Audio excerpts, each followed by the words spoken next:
আজি আহিছোঁ পনীৰৰ ৰেচিপি লৈ পেলাই যিহেতু মোৰ আগতো মোৰ পেজত পনীৰৰ ৰেচিপি দিয়া আছে এইবাৰ আকৌ দেওৰৰ ডিমাণ্ড ধাবা ষ্টাইলৰ পনীৰৰ ৰেচিপি ষ্টেপ বাই ষ্টেপ আপোনালোকৰ ওচৰত শ্বেয়াৰ কৰিম। হেল্ল' এভৰিৱান, মই চেনা শেখ।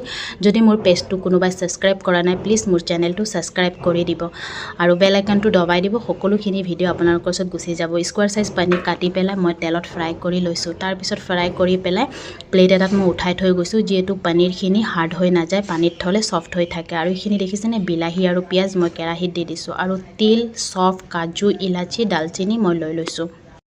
এইখিনি ভাজি পেলাই ঠাণ্ডা হ'বলৈ দিছোঁ। এতিয়া বলক গেৰেপিটো বনাওঁ।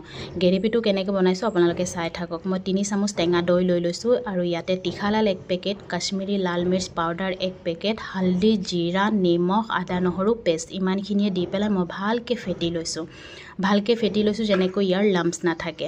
তাৰপিছত এইখিনি ঠাণ্ডা হৈ গ'ল, এইখিনি এটা পেষ্ট বনাই ল'ম। পেষ্ট বনাই লোৱা হৈ গ'ল মোৰ। এতিয়া মই কেৰাহীত তেল দি দিছোঁ। তেল দি পেলাই মই 1 চামুচ ঘি দি দিছোঁ আৰু এই পেষ্টখিনি বনাই থৈছিলোঁ, এই পেষ্টখিনি মই ইয়াতে দি দিছোঁ। ভালকৈ ভাজি ল'ম পেষ্টখিনি দি পেলাই যেনেকৈ ইয়াৰ কেঁচা স্মেলটো গুচি যায় আৰু ইয়াৰ তেলটো ৰিলিজ হৈ যায়। আৰু এই মছলাটো মই বনাই থৈছিলোঁ সেইখিনি মই ইয়াতে দি দিছোঁ।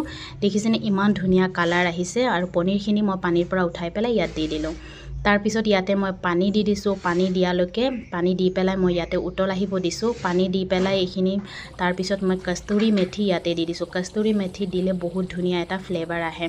যিহেতু এতিয়া ধনিয়া পাতৰ ছিজন নহয়, ধনিয়া পাত নাই, সেইকাৰণে মই ইয়াতে মিট মছলা আৰু চিকেন মছলা দিছোঁ আৰু এইটো ইমান ধুনীয়া ৰেডি হৈছে আৰু আপোনালোকে নান, পৰঠা, ৰুটি, ভাত যিহৰ লগত আপোনালোকে এনজয় কৰিব পাৰে। যদি ভিডিঅ'টো ভাল লাগিছে লাইক, কমেণ্ট, শ্বেয়াৰ কৰিবলৈ নাপাহৰিব।